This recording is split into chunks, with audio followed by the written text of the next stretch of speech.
Voilà, bonsoir.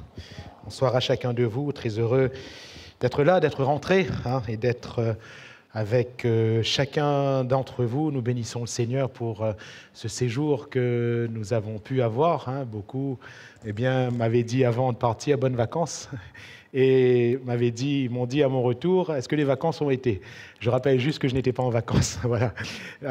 Mais alors là, absolument pas. Voilà. Même si, on a quand même un peu soufflé par rapport à toute la charge de l'Église, ça c'est vrai, ça je ne le nie pas, mais être à un congrès où il y a des réunions de 9h du matin à 9h du soir, je n'appelle pas ça des vacances. Voilà. Et on a été donc par la grâce de Dieu bénis, et on a pu aussi, par la grâce de Dieu, bénir aussi les autres. Juste pour vous expliquer, peut-être que nous aurons l'occasion de le faire plus amplement avec peut-être quelques photos ce mercredi, mais nous avons commencé par Madrid et le Congrès international des assemblées de Dieu, où vraiment le Seigneur nous a richement bénis au travers de ces quelques jours. Et juste après, en remontant de Madrid, donc on est allé à l'église de Saint-Maximin avec le frère Patrick Albadalejo, qui m'avait invité, ça fait déjà quelques années, mais à chaque fois j'ai dû décliner son invitation. Et là, comme j'étais de passage, j'en ai profité pour passer là-bas, et nous avons eu une réunion avec l'église où, par la grâce de Dieu, plusieurs ont été bénis, et ne serait-ce moi-même par l'exercice du ministère de la parole. Et vous savez, ça change quand on n'a pas tout d'un coup toute la charge de l'organisation et de ceci et de cela, et qu'on n'est fixé que sur la parole, le ministère de la parole et la prière. On se rappelle quand même que c'est premièrement ce à quoi Dieu nous a appelés. Et c'est bon quand même de remplir bien comme il faut le ministère de la parole, de la prière. Il y a eu ce soir-là plusieurs conversions, il y a eu ce soir-là plusieurs guérisons, plusieurs délivrances. Le Seigneur est bon, alléluia. Et juste après, donc, nous sommes allés sur Nice, et nous avons fait une réunion de jeunesse qui a rassemblé environ une centaine de jeunes des églises de cette micro-région. Et même chose, on a eu un moment fort avec la prédication de la parole, où plusieurs jeunes se sont donnés au Seigneur, et le Seigneur donc a pu interpeller plusieurs, et ce n'est pas le même public que nous à la Réunion. Ce sont des publics qui pour certains sont versés dans de la drogue dure, qui pour certains sont dans pas seulement la simple religion idolâtre, mais qui sont vraiment dans la sorcellerie, dans la magie noire, qui sont dans ce genre de lien. Et le Seigneur est celui qui délivre, alléluia. Et nous avons vu vraiment de grandes choses, de belles choses. Et le lendemain, donc, on a eu le culte avec l'église de Nice, où le Seigneur a également visité, le Seigneur a béni, et vous avez les bonnes salutations des frères et sœurs à Nice, des frères et sœurs à Saint-Maximin. Il y a des réunionnais partout, voilà. Et vous salue également. Et puis nous avons terminé donc notre tournée sur Paris, à l'église Philadelphie, donc l'église de notre frère Paul Ettori, que vous connaissez aussi, qui est passé ici. Donc ces trois pasteurs sont passés ici, et nous avons pu avoir une réunion d'exhortation avec les frères et sœurs de cette église, et par la grâce de Dieu, nous avons aussi passé un formidable moment spirituel avec les frères et sœurs, où l'Esprit de Dieu nous avait vraiment conduit dans cette soirée. Et je le répète, ça a été pour nous aussi une expérience formidable. On aime l'Église, on aime la charge de l'Église, on aime s'occuper de ce que le Seigneur nous donne à nous occuper, mais des fois on dirait que le Seigneur nous rappelle quand même, n'oublie pas que toi, ton ministère, c'est quand même la parole et la prière. Et il est bon aussi de pouvoir se concentrer aussi sur ces deux axes. En tout cas, que le Seigneur soit béni, et nous remercions grandement le Seigneur, et nous remercions chacun de vous pour votre soutien et pour votre prière. J'aimerais que l'on partage ensemble la parole de Dieu, et on va ouvrir ensemble la première épître de Jean. Nous allons faire la lecture de ce chapitre 1er que nous connaissons si bien. 1 Jean, chapitre 1er, à partir du verset 1er.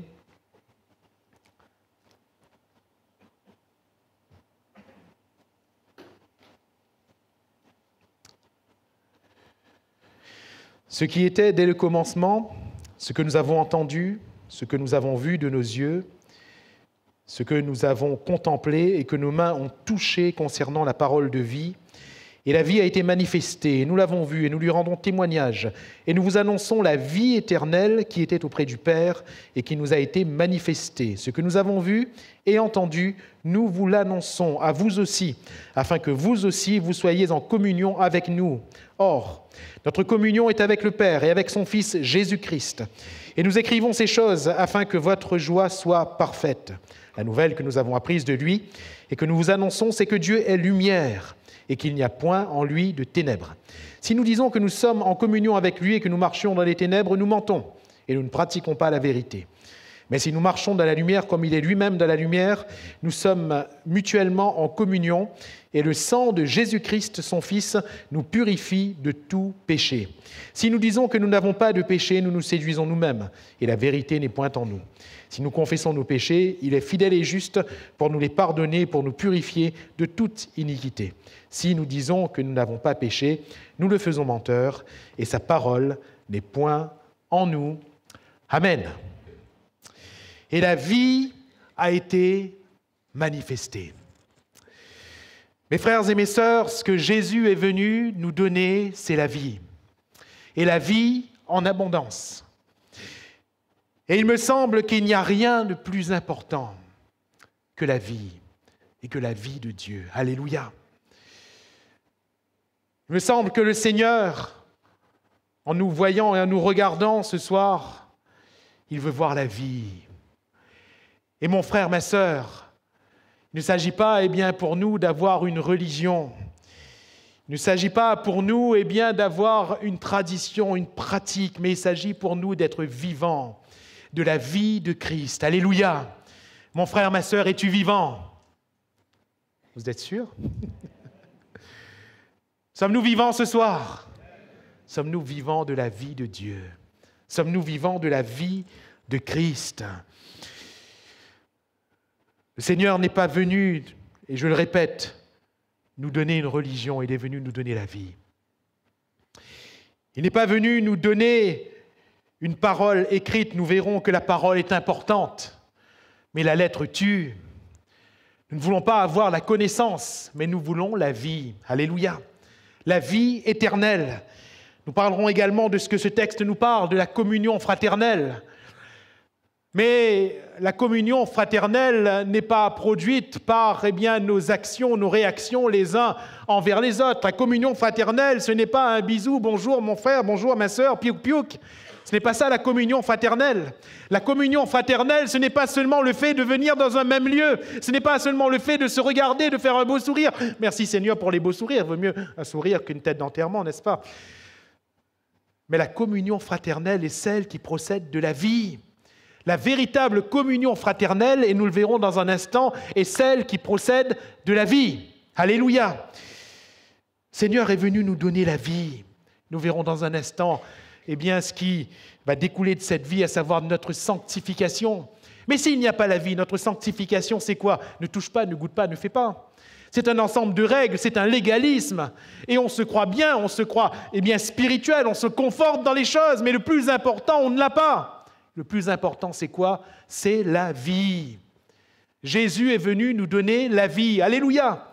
Et Jean nous dit, il ne nous dit pas « la religion a été manifestée ». Il ne nous dit pas « la parole a été manifestée ». Il ne nous dit pas « l'esprit a été manifesté ». Toutes ces choses sont importantes. Il ne nous dit pas « l'adoration a été manifestée ». Il ne nous dit pas « une ambiance a été manifestée ». La vie n'est pas une ambiance. La vie n'est pas une musique. La vie n'est pas un chant. La vie n'est pas une adoration. Attention dans ces temps de la fin, à courir après les adorations. Attention dans ces temps de la fin, à courir après un chant, après une musique, après un groupe, après une chose, après une autre. Nous ne cherchons pas ces choses. Nous cherchons la vie. Alléluia. Nous recherchons la vie. Je me souviens de cet homme de Dieu qui disait « Attention à ne pas devenir des adorateurs de l'adoration. » Nous adorons Dieu, n'est-ce pas? Mais nous ne sommes pas adorateurs de l'adoration. Nous n'adorons pas l'adoration. Nous n'adorons pas l'ambiance. Nous n'adorons pas les chants. Nous cherchons le Seigneur. Alléluia. Et le Seigneur, il est là au milieu de nous. Et il veut nous donner la vie. Alléluia. Le plus important est la vie.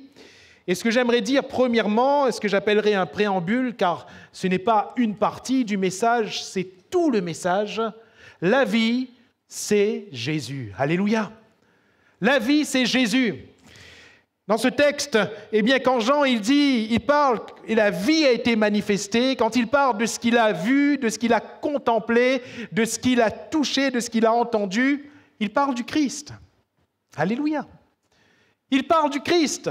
Et quand il dit la vie a été manifestée, il rejoint un peu l'introduction de son évangile quand il parle du logos, de la parole faite chair, et il va dire et la parole a été faite chair et elle a habité parmi nous. La vie a été manifestée. Et nous avons contemplé sa gloire, la gloire comme la gloire du Fils unique, venu du Père. Alléluia. La vie a été manifestée.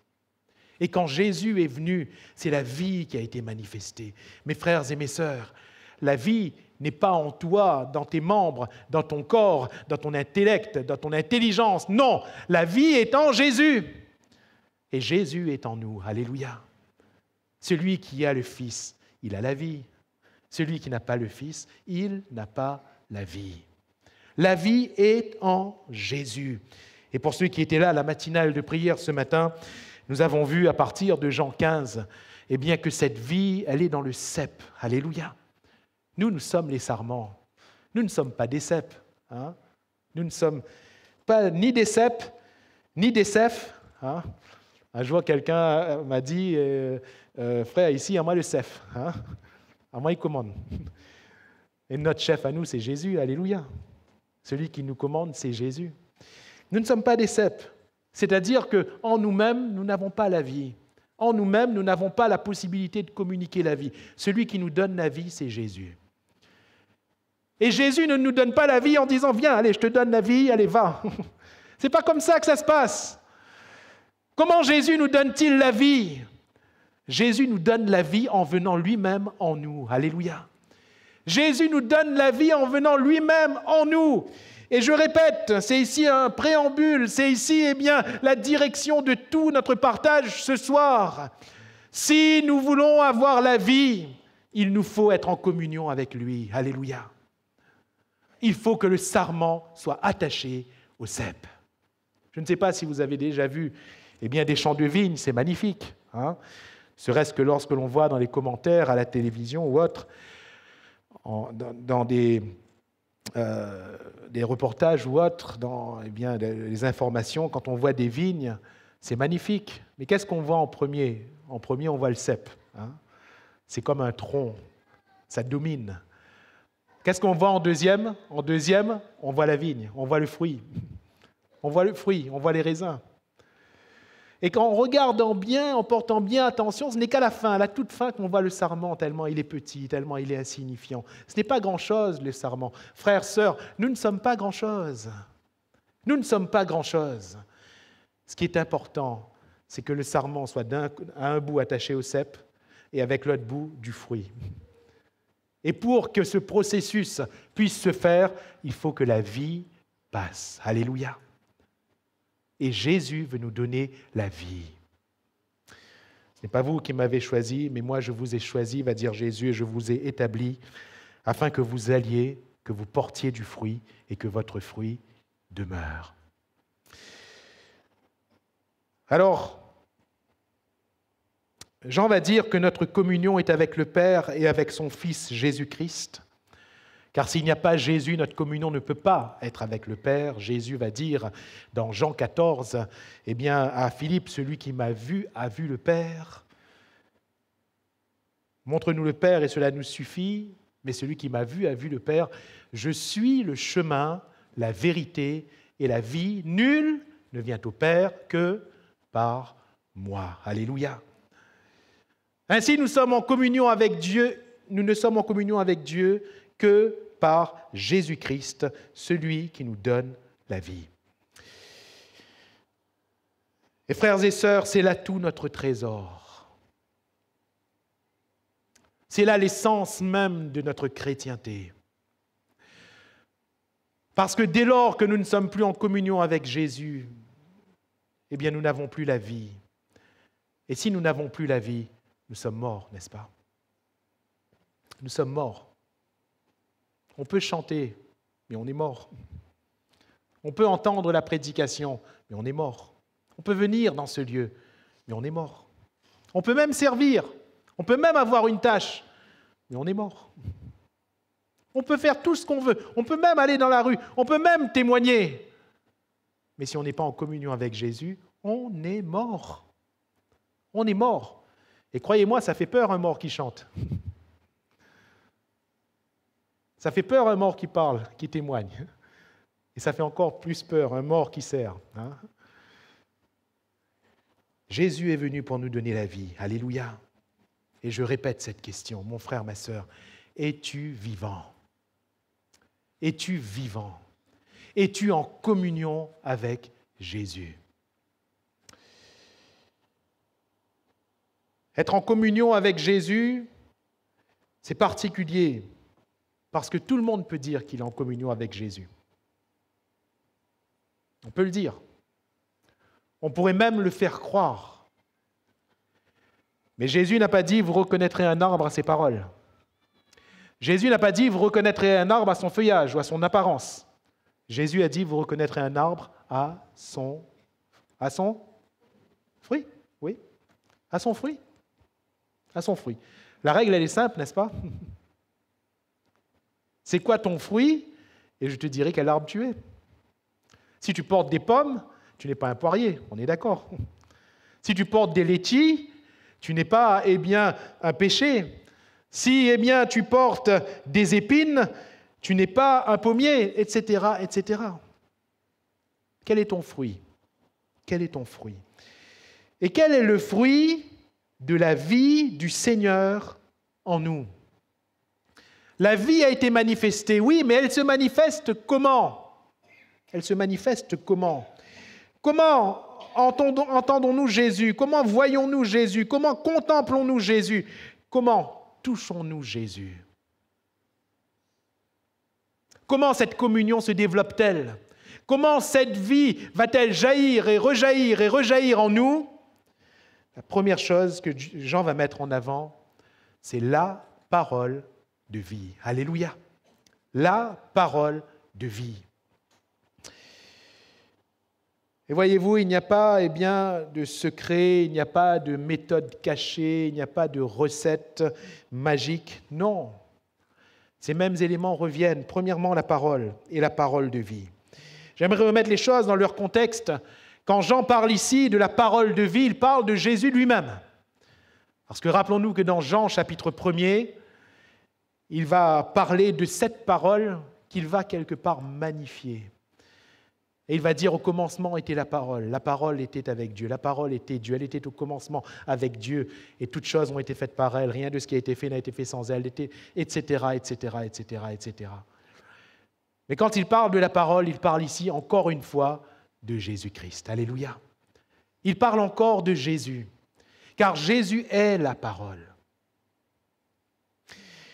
Si on parle de la parole sans Jésus, frères, sœurs, on parle de la lettre qui tue. On parle de la lettre qui tue. Quand on parle de la parole sans Jésus, on parle de la connaissance qui enfle. Quand on parle de la parole sans Jésus, on parle d'une certaine mathématique qui peut facilement nous induire en erreur. Et beaucoup, pourtant, la Bible est la parole de Dieu, mais beaucoup, malheureusement, en essayant d'aller seulement avec la lettre, beaucoup s'induisent eux-mêmes en erreur. Un jour, quelqu'un est venu me voir et m'a dit « Mais, monsieur le pasteur, vous faites erreur. » J'ai dit « Ah bon, moi j'aime bien quand on m'éclaire et quand on m'explique. J'aime bien quand on vient me dire « Vous vous êtes trompé. » Cette personne est venue me voir, ça fait longtemps. Vous êtes trompé, vous faites erreur. J'ai dit, ah bon? Et cette personne m'a dit oui, parce que dans la Bible, il est écrit que le sabbat, c'est le samedi. Et vous, c'est le dimanche. Donc vous faites erreur, il faut mettre le samedi. Et je regardais cette personne, je lui ai dit, ah bon, et vous, le samedi, donc, c'est le sabbat. Il m'a dit oui. Il dit, vous ne travaillez pas alors? Il m'a dit oui. C'est ce qui est écrit dans la Bible. Vous travaillerez 6 jours, mais le 7e jour, vous ne travaillerez pas. Et ce 7e jour, dans la Bible, c'est le samedi. Il dit oui, c'est exact. Désolé de m'être trompé jusqu'à maintenant. Et j'ai dit à cette personne, c'est bien alors, donc vous ne travaillez pas le samedi? Non. Vos enfants ne vont pas à l'école? Il m'a dit non. Il dit, c'est bien, donc vous observez vraiment le sabbat le samedi? Oui. Donc vous travaillez 6 jours et le samedi, vous ne travaillez pas? La personne m'a dit oui. J'ai dit d'accord, vous faites quoi le dimanche alors? Est-ce que vous travaillez le dimanche? La personne m'a dit non. Est-ce que vos enfants vont à l'école le dimanche? Il m'a dit non. J'ai dit, vous voyez, vous aussi vous vous trompez. Vous aussi vous vous égarez. Parce que finalement, vous travaillez 5 jours et vous reposez 2 jours. Et on n'est plus dans la Bible. On n'est plus dans la Bible. Si on ne prend que la lettre, on s'induit soi-même en erreur. On se piège soi-même. Notre sabbat n'est pas le samedi, n'est pas le dimanche. Notre sabbat, frères et sœurs, c'est Christ. Alléluia. Notre sabbat, c'est Jésus.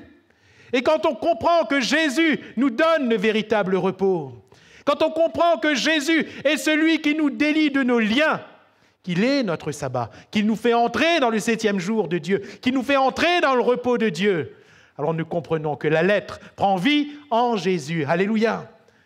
La parole de vie, c'est Jésus.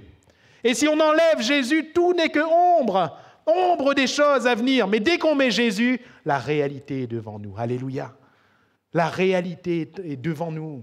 Jésus est la parole. Et mes frères et mes sœurs, si on prend la parole sans Jésus, ce n'est pas bon, c'est vrai. Mais si on prend aussi Jésus sans la parole, ce n'est pas bon non plus.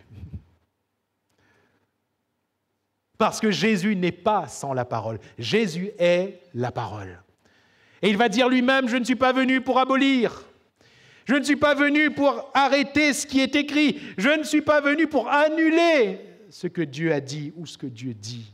Non, je suis venu pour accomplir. Alléluia. Et si la vie de Jésus est en nous, écoutez-moi bien. Si la vie de celui qui est venu accomplir est en nous, alors nous aussi nous accomplissons. Alléluia. Et nous accomplissons quoi? Ce qui est écrit. Amen. Ce qui est écrit. Et ce qui est écrit, mon frère, ce qui est écrit, ma sœur, est écrit pour toi, est écrit pour moi. Es-tu vivant ce soir? Sommes-nous vivants? Et comment reconnaissons-nous que nous sommes vivants? Parce que la parole est vivante en nous. Alléluia. Et nous accomplissons ce qui est écrit. Et on ne peut pas sortir de ce qui est écrit. Même si le monde nous dictait le contraire, on ne peut pas sortir de ce qui est écrit. Même si nos collègues de travail nous cherchaient à nous influencer dans le contraire, on ne peut pas sortir de ce qui est écrit. On ne peut pas tolérer et accepter ce que Dieu rejette. Et on ne peut pas rejeter ce que Dieu veut. Alléluia. Et tout est écrit. On n'a rien à inventer. On n'a rien à ajouter. On n'a rien à imaginer, à rêver. Tout est écrit. Alléluia. Tout est écrit. À nous de nous approcher de ce qui est écrit. Car cette parole est la parole de vie. Alléluia. La parole de vie. Jésus est la parole de vie. La Bible est la parole de vie. Jésus va la comparer à une semence. Et il va dire dans cette parabole, reprise par les 3 évangiles synoptiques, il va parler de cette parabole du semeur en disant que le semeur est sorti pour semer. Et quand le semeur est sorti pour semer, eh bien le Seigneur a semé en nous sa parole. Alléluia. Frères, sœurs, Jean, il dit quoi quand il parle de la vie qui se manifeste? Il dit que nous avons entendu. Alléluia. Et qu'avons-nous entendu au départ? La parole du Seigneur. Nous avons entendu la parole du Seigneur. Et il y a nombre de personnes dans nos assemblées qui sont venues à Jésus. Comment? J'étais à chaque fois subjugué. Bien sûr, c'est magnifique lorsque des personnes rencontrent le Seigneur dans une guérison, quand des personnes rencontrent le Seigneur dans une délivrance, quand les personnes rencontrent le Seigneur dans un miracle. C'est magnifique. On entend de beaux témoignages. Mais vous savez, moi personnellement, les témoignages qui me subjuguent le plus, ce sont les personnes qui, chez elles, avec leur religion, leur tradition, chez elles ou à une occasion, ont ouvert la Bible et ont commencé à lire. Et en lisant, ces personnes se sont dites « Mais bon sang, on est dans l'erreur. On est dans l'erreur. On ne pratique pas la vérité. » Et en lisant la Bible, ces personnes se repentent dans leur maison et viennent à l'évangile de Jésus-Christ. Alléluia. La parole est semée, la parole de vie. Alléluia. Et ça m'a toujours subjugué. Et en entendant ces choses, je répète, toutes les conversions sont belles, mais en entendant ce type de conversion, je me disais toujours, Seigneur, ta parole est vraiment vivante. Ta parole est vraiment vivante. Eh bien, mes frères et mes sœurs, la parole de Dieu n'a pas changé. Elle est toujours la parole de vie. Et d'elle procédera toujours la vie. Quand on lit la parole de Dieu, quand on entend la parole de Dieu, la vie est là. Alléluia. Et la vie de Dieu est prête à se manifester. Les fruits sont en route. Alléluia. Parce que la vie de Dieu est prête à se manifester. La parole de vie. Deuxièmement, lorsque la vie de Jésus est en nous et qu'elle se manifeste, qu'est-ce qui est manifeste? Eh bien, la communion fraternelle. La communion fraternelle. Jean va dire ici, eh bien, ce que nous avons vu et entendu au verset 2, nous vous l'annonçons à vous aussi, afin que vous aussi, vous soyez en communion avec nous. Alléluia. Cette vie en Jésus, nous vous l'annonçons. Dans quel but? Pour que les auditeurs reçoivent aussi la vie. Car Jésus qui vient dans notre cœur, il est la vie. La parole que nous recevons dans notre cœur contient la vie. Alléluia, comme la semence. Mais Jean, il déclare ici une chose qui est quand même importante, intéressante. Partir du moment où ceux qui prêchent et qui ont la vie, et ceux qui entendent et qui reçoivent leur vie à leur tour, à partir de ce moment-là où les uns et les autres ont la même vie, les uns et les autres peuvent communier. Alléluia. Les uns et les autres peuvent communier.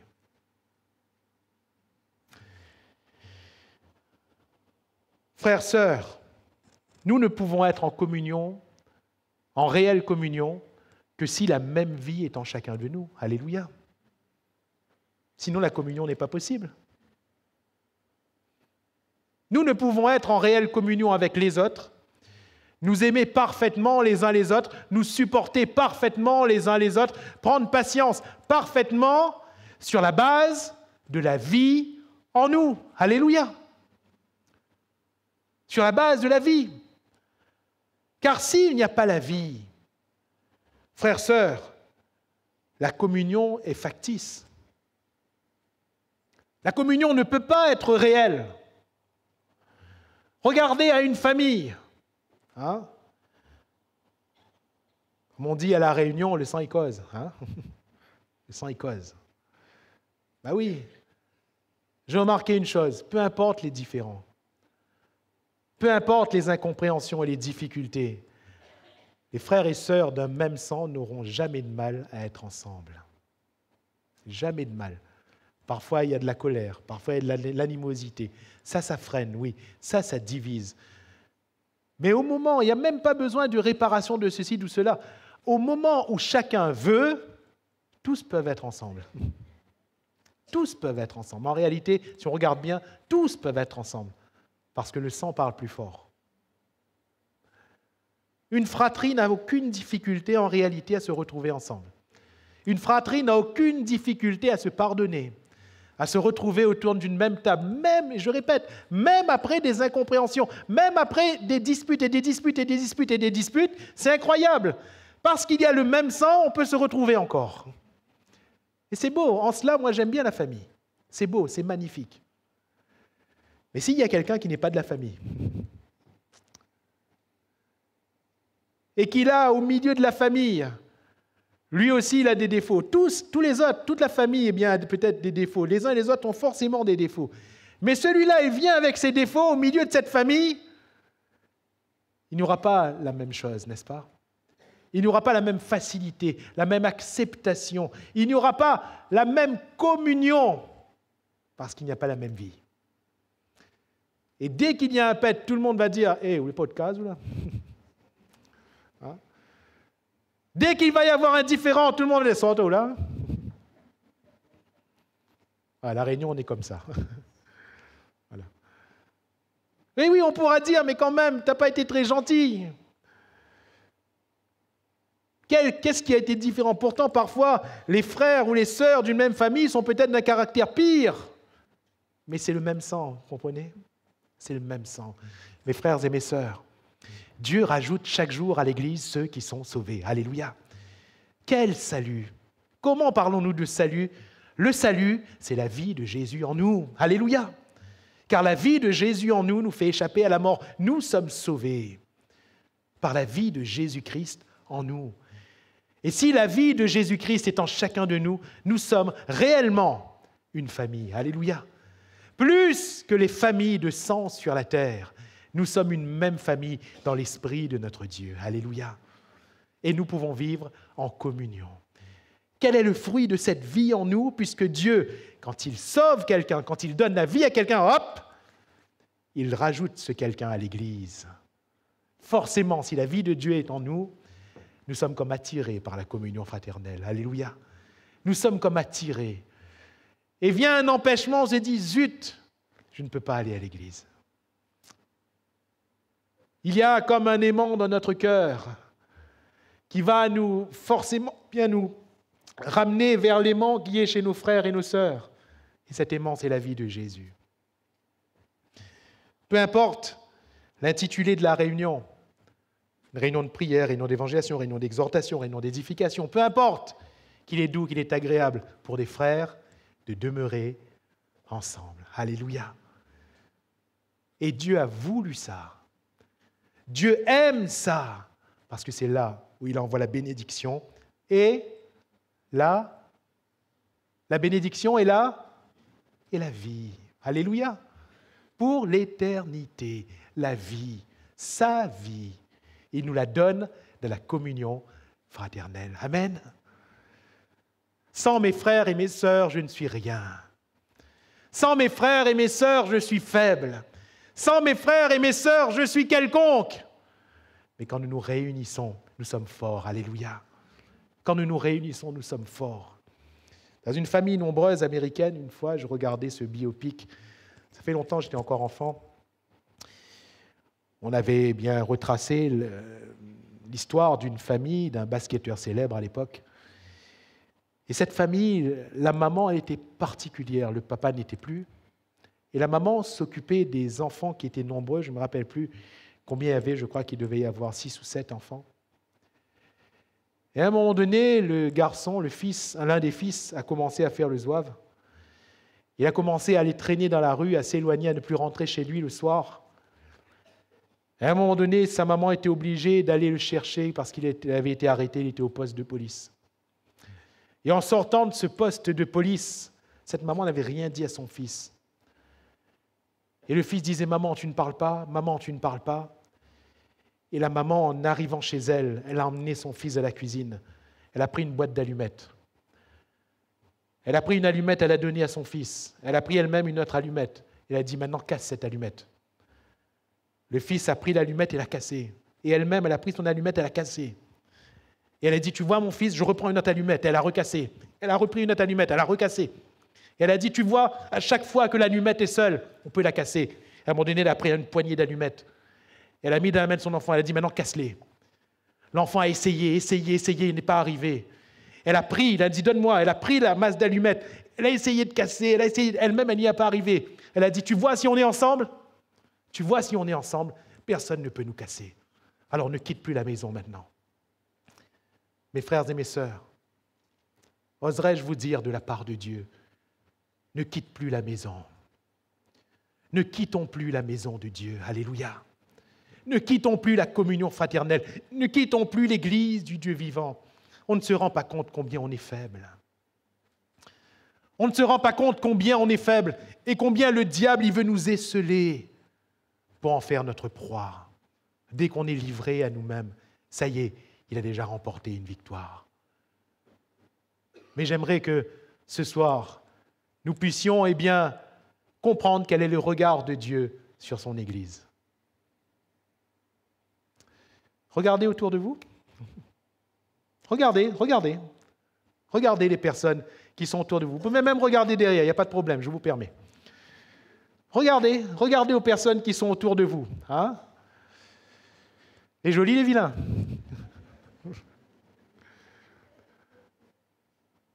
Cette personne est forte ou elle est faible? Cette personne a des qualités? Est-ce que cette personne a des défauts? Est-ce que cette personne vous a fait défaut? Est-ce que cette personne va vous faire défaut? On ne sait pas. On ne sait pas. Je crois qu'on peut tous chuter, tous. Mais mes frères et mes sœurs, si Dieu nous a réunis, ce n'est pas pour rien. Alléluia. S'il nous a appelés son Église, ce n'est pas pour rien. Sans ces personnes que vous avez regardées, vous n'êtes rien. Mais si nous sommes ensemble, nous sommes bénis, nous sommes forts, nous sommes l'Église du Dieu vivant. Alléluia! Je ne suis pas l'Église à moi tout seul, je suis l'Église avec vous tous. Ne quittons plus la maison de Dieu.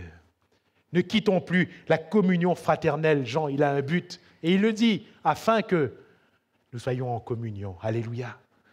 Si vous êtes en communion avec Jésus, que je suis en communion avec Jésus, alors notre communion, elle est vraie. Alléluia! Mais il faut la vivre. Il faut vivre cette communion. Quand il y a réunion d'église, je suis aimanté. Alléluia. Quand il y a réunion d'église, je dis, ah, c'est pour moi. Je suis aimanté, je suis attiré, parce que c'est la communion. C'est sa communion. Enfin, la vie est manifeste. Comment? Par la parole de vie, par la communion fraternelle et par la sanctification. Nous l'avons lu. La nouvelle que nous avons apprise de lui, verset 5, et que nous vous annonçons, c'est que Dieu est lumière et qu'il n'y a point en lui de ténèbres. Dieu est lumière et il n'y a point en lui de ténèbres. Ça nous apprend quoi? Que Dieu ne nous conduira jamais dans les ténèbres, que Dieu ne nous conduira jamais dans le péché, que Dieu ne nous mènera jamais dans ce qui est sombre, dans ce qui est inique. Ça ne peut pas être la volonté de Dieu. Alléluia. Ça ne peut pas. Dieu va au contraire nous conduire toujours dans la lumière. Et sa lumière, c'est sa sainteté. Sa lumière, et notre sanctification. Si nous disons au verset 6 que nous sommes en communion avec lui, c'est la base de tout, on l'a dit, c'est l'essence de notre vie chrétienne. Si nous disons que nous sommes en communion avec lui et que nous marchions dans les ténèbres, Jean va dire il y a un problème. Il y a manifestement un problème. Car la vie de Dieu ne peut pas nous faire marcher dans les ténèbres. Ce n'est pas compatible. Je ne peux pas avoir Christ en moi et marcher dans les ténèbres parce que Jésus lui-même a dit, celui qui me suit, il ne marchera plus dans les ténèbres. Alléluia. Mais il aura la lumière de la vie. Et si nous avons la lumière de la vie en nous, nous suivons Jésus, mais nous ne pouvons pas marcher dans les ténèbres, ce n'est pas possible. Ce n'est pas possible. Il n'y a pas de corrélation possible. Il y a forcément inimitié entre Dieu et le monde. Il y a forcément inimitié entre la lumière et les ténèbres. Forcément. De telle sorte que si nous venons à la lumière, frères et sœurs, c'est magnifique, parce que la lumière chasse les ténèbres. Alléluia. Les ténèbres ne peuvent pas chasser la lumière, car les ténèbres n'ont pas d'avantage sur la lumière. Alléluia. L'avantage, est pour la lumière sur les ténèbres. Donc si nous venons à la lumière, si nous venons au Dieu de lumière, qu'est-ce qui se passe? Les ténèbres s'enfuient. Alléluia. Si nous venons à la lumière de Dieu, les démons s'enfuient. Si les démons règnent sur notre vie, ça ne veut dire qu'on n'appartient pas à Dieu. Ça veut dire qu'on ne suit pas Dieu.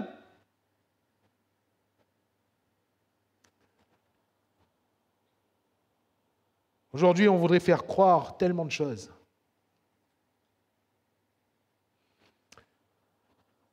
Juste pour faire croire à la puissance de Dieu.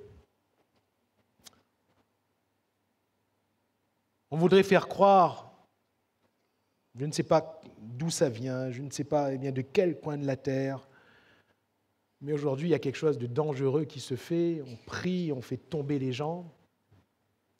Ça ne vient pas de Dieu. Pourquoi? Parce que Jésus n'a jamais fait ça, on est d'accord? Oui ou non? Quand on lit la Bible, on ne voit pas Jésus faire tomber les gens. Hein? Au mieux, quand on croit en Dieu, quand quelqu'un se repent, il tombe sur sa face, pas sur ses fesses, on est d'accord? Il se prosterne devant Dieu, il ne tombe pas en convulsion. Ce n'est pas la puissance de Dieu. On veut faire croire à tellement de choses. Ce sont des ténèbres. Ce sont des ténèbres. C'est du flou, c'est du faux. Mais quand on vient à Jésus, on vient à la lumière. Alléluia. Quand on vient à Jésus, on vient à la lumière. Et si quelqu'un veut venir à Christ ce soir, Christ pourra t'éclairer, cher ami. Christ pourra éclairer ta vie. Christ pourra éclairer ton cœur. Parfois, si on a du mal à venir à Jésus, c'est parce qu'on ne veut pas, peut-être, que notre cœur soit éclairé. C'est parce qu'on ne veut pas que nos œuvres soient éclairées. Ben oui, si nos œuvres sont mauvaises, on aura du mal avec Dieu. On aura du mal. Parce que le Seigneur, il va mettre sa lumière. Et on verra que nos œuvres sont mauvaises. Mais pour celui qui cherche Jésus, la lumière est mise. Nos œuvres sont mauvaises. On tombe devant sa face, on se prosterne. On pleure sur nos péchés, sur nos iniquités. Mais c'est pour la vie éternelle. Alléluia. Ce n'est pas pour notre perte. Il n'y a pas en Dieu de ténèbres. Si nous marchons dans les ténèbres, nous ne sommes pas de Dieu. Il n'y a pas la vie de Dieu en nous. Mais si nous marchons dans la lumière, comme il est lui-même dans la lumière, Jean ne dit pas que nous sommes sans péché, car il n'y a personne qui soit parfait, n'est-ce pas? Jean ne dit pas que nous sommes sans péché. Jean, il dit, ici, au verset 7, « Nous sommes mutuellement en communion, et le sang de Jésus-Christ, ton Fils, nous purifie de tout péché. » Alléluia! C'est bien écrit ça, tout péché? Oui ou non? Tout péché. Ça veut dire n'importe quel péché. Jésus peut nous laver de n'importe quel péché. Alléluia! C'est magnifique. C'est magnifique. Si je marche dans la lumière, je peux pécher, mais je peux me repentir. Et Jésus va me laver. Alléluia! Si le péché est pour moi un jeu, je ne marche pas dans la lumière. Si le péché est pour moi une pratique, je ne marche pas dans la lumière. Je suis en train de me mentir. Si je pêche encore, et je reviens devant Jésus en disant « Seigneur, ton sang me lave », je pêche encore, je reviens devant Jésus, ton sang me lave, c'est un jeu. Ce n'est pas la lumière, c'est les ténèbres, n'est-ce pas?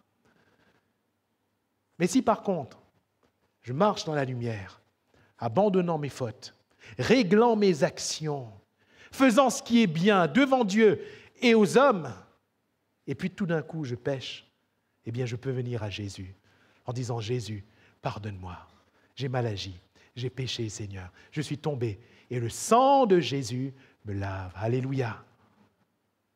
Si le sarment ne porte pas de fruit, il n'est pas dit qu'il le retranche tout de suite. Hein? Si le sarment porte du fruit et puis qu'il y a quelques défauts, il les monte d'abord. Mais si le sarment ne porte pas du tout de fruit, c'est-à-dire s'il n'y a pas la vie, il le retranche. Alors mes frères et mes sœurs, Marchons dans cette lumière, marchons dans cette sanctification, et la vie sera alors manifeste. Alléluia. J'aimerais conclure disant que le Seigneur ne nous a pas donné une amélioration d'existence. Le Seigneur ne nous a pas donné un confort de vie supplémentaire. Le Seigneur ne nous a pas donné par sa puissance et par ses miracles, eh bien, de connaître une vie meilleure sur la terre des hommes seulement. Le Seigneur est venu pour nous donner la vie, sa vie, alléluia, sa vie, sa vie. Et la vie de Dieu en nous, c'est Jésus-Christ en nous, alléluia. C'est-à-dire que la vie de Dieu, ce n'est pas un diplôme que Dieu nous donne. La vie de Dieu, ce n'est pas une substance que Dieu nous donne. La vie de Dieu en nous, c'est Jésus-Christ en nous. Alléluia. La vie manifestée, c'est Jésus en nous. Et comment cette vie est-elle manifeste? 3 choses, et retournons-les ce soir. La parole de vie, la communion fraternelle et la sanctification, sans laquelle nul ne verra le Seigneur. Mais pour nous qui nous sanctifions, pour nous qui marchons selon la parole de vie, pour nous qui marchons dans l'amour de nos frères et de nos sœurs, dans l'amour de l'Église, frères, sœurs, nous pouvons être sûrs que nous le verrons. Et quand il paraîtra, tel il est, tel aussi nous serons. Alors, nous serons parfaits. Alléluia. Alors, nous n'aurons plus crainte de pécher, de tomber de quelque manière, car nous serons avec lui pour l'éternité.